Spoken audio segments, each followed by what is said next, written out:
What's something you've done that no one knows about? I once worked at a small coffee shop during college.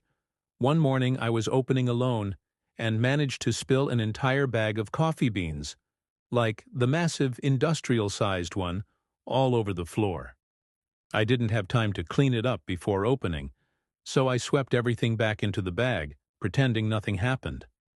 For months afterward, people kept saying our espresso tasted like it had more character. Yeah, that character was dust, hair, and possibly part of my shoelace. My friend Mike told me this one. In high school, his mom used to hide Halloween candy from him, so he learned how to pick the lock on her bedroom door with a pencil. One night he was sneaking candy, heard her footsteps, panicked, and shoved a whole handful of mini Snickers into his mouth. He nearly choked trying to chew them fast enough to not get caught. To this day, he says he can't enjoy chocolate without a little fear. Okay, here's mine. The one thing I've never told anyone. I once faked a British accent for 6 months at my first job. It started as a joke during the interview. I panicked, said, "Cheers, mate," at the end, and for some reason they thought I was from London. So I just went with it. I watched hours of BBC to keep it consistent. My co-workers introduced me to clients as our guy from the UK office. The day I quit, I said, "I'm moving back home to Surrey." My home was literally 3 streets away. There was also a girl in my dorm who admitted she used to pretend to be allergic to onions just so she wouldn't have to eat her roommate's cooking.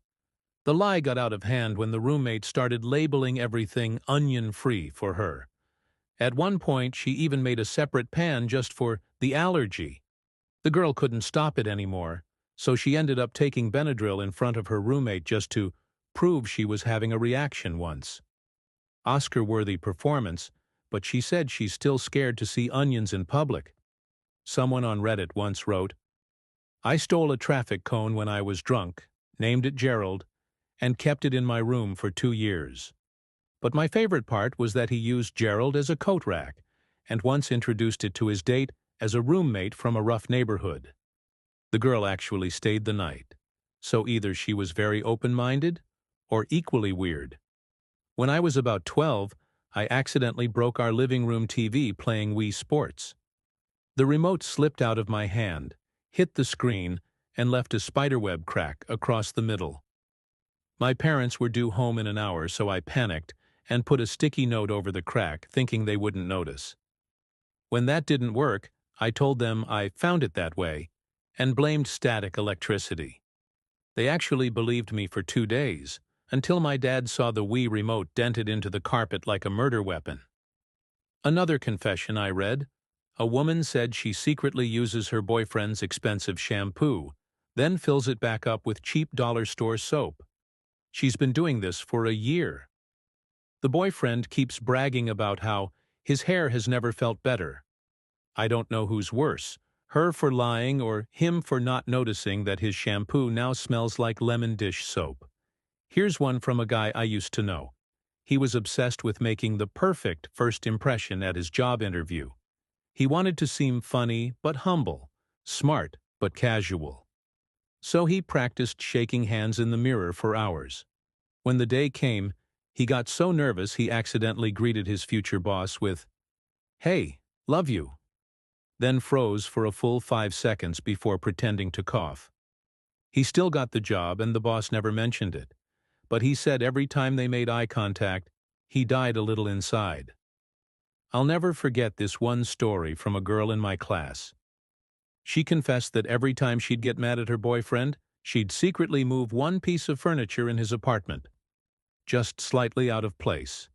A chair an inch to the left, a picture frame tilted a few degrees. He started thinking the place was haunted. When he mentioned calling a priest, she had to stop. Honestly, that's not a breakup story, that's psychological warfare. My own sister once told me, years later, that she was the one who scratched my dad's car when we were teenagers. I spent an entire summer mowing lawns to repay him for damages I didn't even cause. She said she finally confessed because she couldn't carry the guilt anymore. I told her that's funny, because I still can't carry my student debt either. And finally, there's this story from a guy online. Back in 2017, I sent myself flowers on Valentine's Day and signed the card, "From your secret admirer." I posted a picture of it on Instagram with the caption, "Wow, who could it be?" It got 200 likes. Nobody ever found out. Not even me. So yeah, everyone's got that one secret thing they've done. A tiny moment of stupidity, guilt, or genius that